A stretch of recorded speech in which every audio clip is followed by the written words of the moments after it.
I'm going to quickly teach you how to do piping on your EVA sculpture.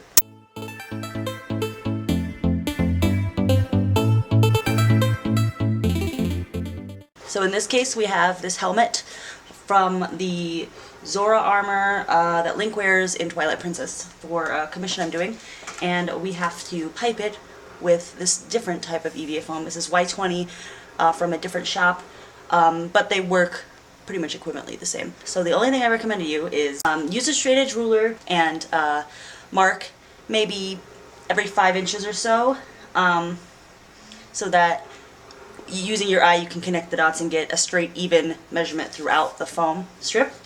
And then once you have your foam strip cut out, other tapes. And I have, what I have here is I have wax paper laid down, and I'm just going to tape my electrical tape down on the wax paper, and I do have the wax paper taped down as well. And the reason we're taping this down is because because when you apply contact cement, as it dries, it shrinks up a little bit, but it will tend to warp the material, and so you'll have this piece of foam just sitting on the table, and unless it's taped down, it will go little all over the table and get glue everywhere. So it was perfectly straight before I applied the glue, and now you can see it's definitely bowing and warping, and so yeah, that's the reason why you need to tape it down, is because it will definitely twist on itself, and it just gets really obnoxious when your really toxic glue gets everywhere.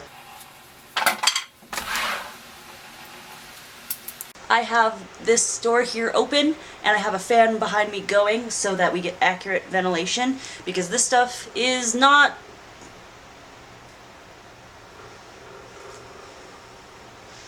it's not that safe.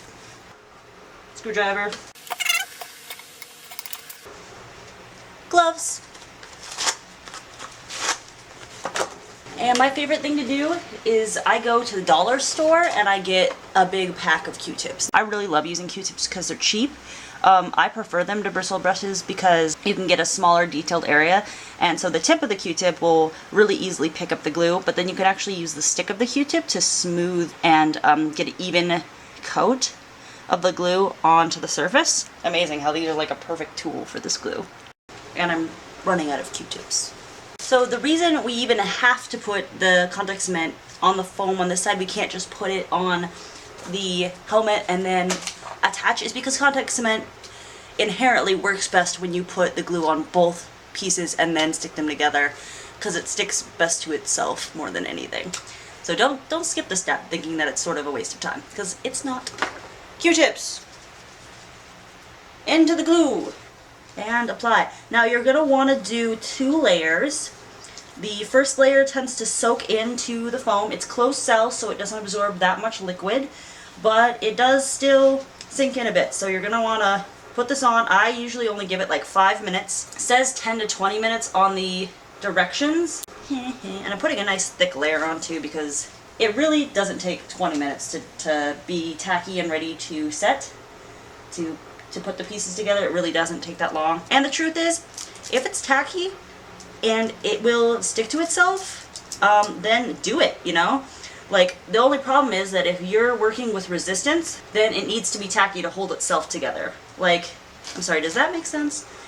I guess what I'm trying to say is, I'm taking a straight piece of foam and I'm curving it into the shape that I want it to be.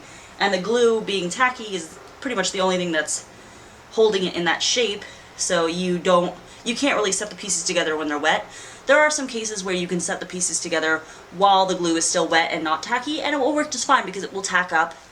And they say the bond's not that strong if you don't let it fully tack up before you apply the 2 pieces together, but honestly, if you want the time to align your pieces, you can do it that way too, and as long as you have adhesive on both sides, I'm confident that it will work for you. So I'm going to let this tack up, add the second layer, and then I will show you how to apply.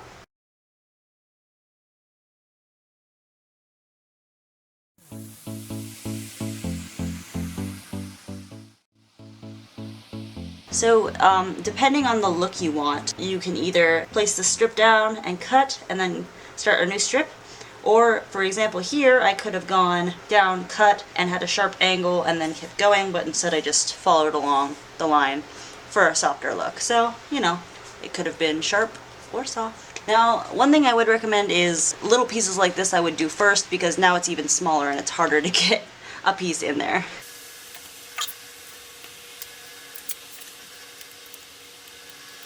Ta-da! Obviously there was some glue splatter from when I laid down the glue on the foam, so I'm just laying down another piece of wax paper to get my work area clean. Flip it upside down and have an X-Acto knife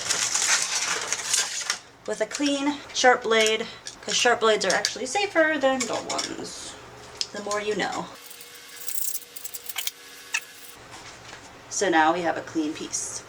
And you just repeat. So I'm just gonna remove glue. Yeah, next time I'm using masking tape because this is not working. And what I like to do is I like to cut off the edges that were not glued, so they're not in my way. I have this strip here and I can just start applying it where it needs to go. I cut such a large piece, and so when I took it out of the tape and I was trying to place it down, it set on something and it got a bunch of like dust on it. So, you know, just work with a small manageable piece and don't waste this foam. And keep in mind that it's good to think about what section you're doing, because that way you can, what I messed up was I usually look at the piece and I determine how big I need, how much of a strip I need, so I don't really do such a large section because it gets really unwieldy, and you want to be able to cut at least the starting edge to fit, and then you can adapt the ending edge once you're done laying down the strip, because obviously it's hard to get a precise measurement beforehand. See, now I have my starting edge and I laid down the strip. I'm going to press it in a little bit, and then I can use an X-Acto knife to cut to fit.